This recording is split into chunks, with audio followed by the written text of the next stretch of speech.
അറഫ നോമ്പുമായി ബന്ധപ്പെട്ട് പലപ്പോഴും പല ചർച്ചകൾ വരാറുണ്ട്.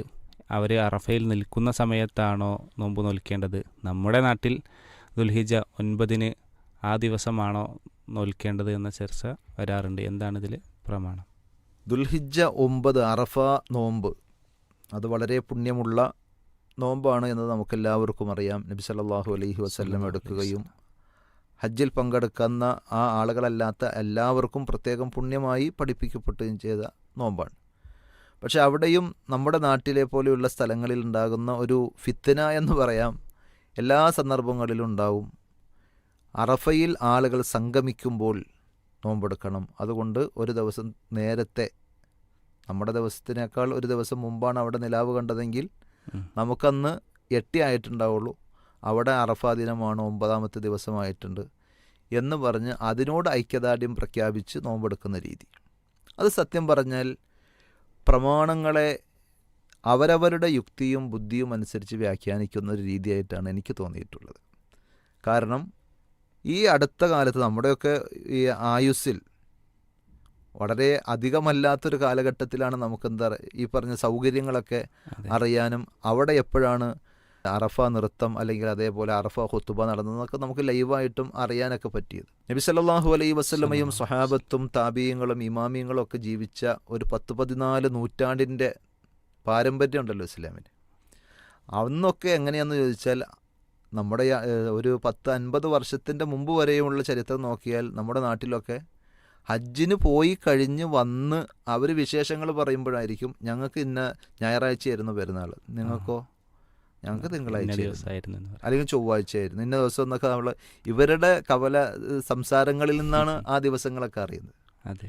അപ്പോൾ കാലഘട്ടങ്ങളുടെ പുരോഗതിയും മാറ്റങ്ങൾക്കും അനുസരിച്ച് ദീൻ അങ്ങോട്ടും ഇങ്ങോട്ടും വലിച്ചു നീട്ടി പ്രയാസം ഉണ്ടാക്കേണ്ടെന്നൊരാവശ്യമില്ല. അപ്പോൾ എന്നാണോ നമ്മൾ നോമ്പെടുക്കാൻ നമ്മളോട് നിർദ്ദേശിക്കപ്പെടുന്നത്, നമ്മുടെ 9ാമത്തെ ദിവസം, അതിനാണ് അറഫ ദിവസം എന്ന് പറയാം. കാരണം ഹജ്ജുമായി ബന്ധപ്പെട്ട് ഓരോ ദിവസത്തിനും ഓരോ സാങ്കേതിക പേരുകളുണ്ട്. യൗമു തർവിയ ദുൽഹിജ്ജ 8ൻ്റെ പേരാണ്.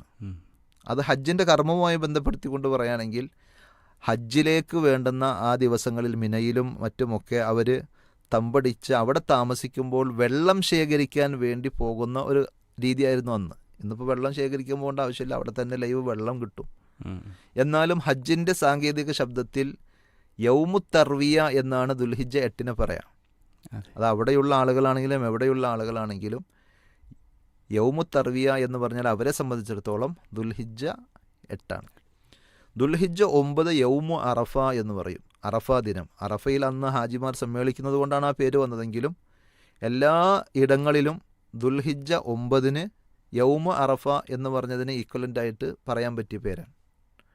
അതേപോലെ തന്നെ യൗമുൻ നഹർ, അറവിൻ്റെ ദിവസം, അഥവാ ജംറയിൽ എറിഞ്ഞു കഴിഞ്ഞ് പിന്നെ ബലി അറുക്കുന്ന ദിവസമാണ് യൗമുൻ നഹർ, ദുൽഹിജ്ജ 10.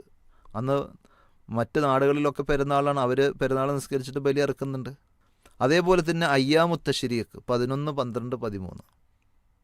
അപ്പോൾ ഇങ്ങനെ ഹജ്ജുമായി ബന്ധപ്പെടുത്തി ഓരോ ദിവസങ്ങൾക്കും പറഞ്ഞ ആ പേരുകളുടെ കൂട്ടത്തിൽ ദുൽഹിജ്ജ 9 പറഞ്ഞ പേരാണ് യൗമു അറഫ. സ്വാഭാവികമായും ഹജ്ജിൽ പങ്കെടുത്ത ആളുകൾ നിൽക്കുന്ന ദിവസം എന്നതിൻ്റെ അർത്ഥത്തിലാണ് യൗമു അറഫ എന്ന് ദുൽഹിജ്ജ 9 പറഞ്ഞത്. പക്ഷേ നമ്മൾ ഹജ്ജിന് പോയിട്ടില്ല, നമ്മൾ നാട്ടിലാണ്.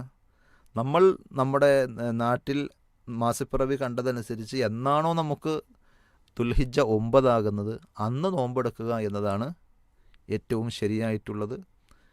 മുൻഗാമികളടക്കം തുടർന്ന് വന്ന രീതി അതാണ്. അതേപോലെ പ്രമാണങ്ങളോട് യോജിക്കുന്ന ഒരു രീതിയും അങ്ങനെ തന്നെയാണ്. എവിടെയാണോ നമ്മളുള്ളത് അവിടുത്തെ ആ കണക്കും കാഴ്ചയും അനുസരിച്ച് നോക്കുമ്പോൾ കൺഫ്യൂഷനുകളില്ല. നേരെ മറിച്ച് അവിടെ നിൽക്കുന്ന സമയത്ത് നോമ്പെടുക്കണം എന്ന് പറഞ്ഞാൽ ചില പ്രദേശത്തുകാർക്ക് അപ്രായോഗികമായിരിക്കും. അതെ. കാരണം ഇപ്പോൾ നമ്മുടെ ഇന്ത്യയും അവരും തമ്മിൽ നോക്കുമ്പോൾ തന്നെ 2.5 മണിക്കൂർ വ്യത്യാസമുണ്ട്. അറഫയിൽ അവർ നിൽക്കുന്നതിനേക്കാൾ മുമ്പ് നമ്മൾ നോമ്പെടുത്ത് തുടങ്ങണം. അറഫയുടെ ഏറ്റവും ശ്രേഷ്ഠമായ സമയമാണ് അസർ മഗ്രിബിൻ്റെ ഇടയിലുള്ള ആ സമയം. വളരെ ഭക്തിയോടുകൂടി എല്ലാവരും ഹാജിമാർ റബ്ബിനോട് ദുആ ചെയ്യുന്ന അഫ്ളലു ദുആ യൗമി അറഫ എന്നൊക്കെ പറഞ്ഞ ആ ഹദീസിൻ്റെ അടിസ്ഥാനത്തിൽ ആ ഖുത്ബയൊക്കെ കഴിഞ്ഞ് എല്ലാവരും നിന്ന് ദുആ ചെയ്ത് കരഞ്ഞ് പ്രാർത്ഥിക്കുന്ന സമയത്ത് നമ്മൾ ഐക്യദാർഢ്യം വിടാണ്. കാരണം എന്താ, മഗ്‌രിബായിട്ടുണ്ട് അവിടെ അസറാകുമ്പോൾ. അതെ. ഈ 2.5 മണിക്കൂറിൻ്റെ വ്യത്യാസം എങ്ങനെയാണെങ്കിൽ വേറെ ചില സ്ഥലങ്ങളിൽ ചിലപ്പോൾ നേരെ 10-12 മണിക്കൂർ അപ്പുറത്തുള്ളവരാണെങ്കിലോ പകലുള്ളത് അവർ രാത്രിയാവും. അപ്പോൾ ഈ അനാവശ്യമായ വിവാദങ്ങളിലേക്കും അതേപോലെ ഒരു ഓവർ ഗവേഷണത്തിലേക്കും നമ്മൾ പോകാതെ 1 മുതൽ 9 വരെ 10 നമ്മളെന്നാ ആഘോഷിക്കുന്നത് നമ്മുടെ നാട്ടിൽ അനുസരിച്ച് പെരുന്നാൾ യൗമു നഹർ എന്ന് പറയുന്നത് ദുൽഹിജ്ജ 10-നാണ്. അത് സൗദിയിലെ 10 നോക്കിയിട്ടല്ല, നമ്മുടെ നാട്ടിലെ 10 നോക്കിയിട്ടാണ്. ഇതിലും പിന്നെ ഒരു വിരോധാഭാസം ഉള്ളതെന്ന് വെച്ചിട്ടുണ്ടെങ്കിൽ 8-ാം തീയതി നോമ്പെടുത്തിട്ട് പിന്നെ 9-ാം തീയതി കോട്ടായിട്ട് നടക്കായിരിക്കും. അന്നൊന്നുമില്ല അവർക്ക്, കാരണം പിറ്റേ ദിവസം പെരുന്നാൾ ആക്കണ്ടേ അങ്ങനെയാണെങ്കിൽ. അതെ. അറഫ നോമ്പെടുത്തതിന് ശേഷം പിറ്റേ ദിവസം പെരുന്നാൾ ആഘോഷിക്കാതെ അതിൻ്റെ ഇടയിൽ ഒരു ഗ്യാപ്പ് ഇട്ടുകൊണ്ടുള്ളൊരു രീതി നബി സല്ലല്ലാഹു അലൈഹി വസല്ലമയുടെ അധ്യാപനത്തിലോ സഹാബത്തിൻ്റെ രീതിയിലോ കാണുന്നുണ്ടോ? അതില്ല.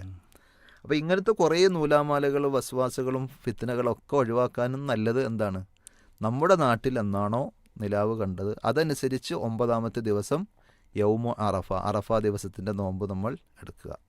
അതല്ലാതെ അറഫയിൽ എന്നാണോ അവർ നിൽക്കുന്നത് ആ സമയം നോക്കി നോമ്പെടുക്കാൻ നമ്മളോട് പറഞ്ഞിട്ടില്ല.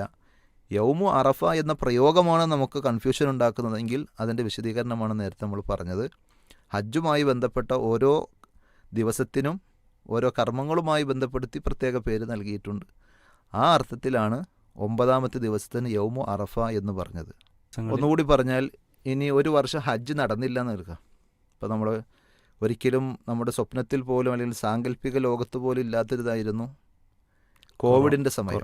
ജുമുഅകൾ പോലും നമ്മൾ പള്ളിയിൽ നിസ്കരിക്കാൻ പറ്റാത്ത സാഹചര്യം. അങ്ങനെ ഒരു തവണ ഇനി അറഫ തന്നെ ഉണ്ടായില്ല എന്ന് വിചാരിക്കും.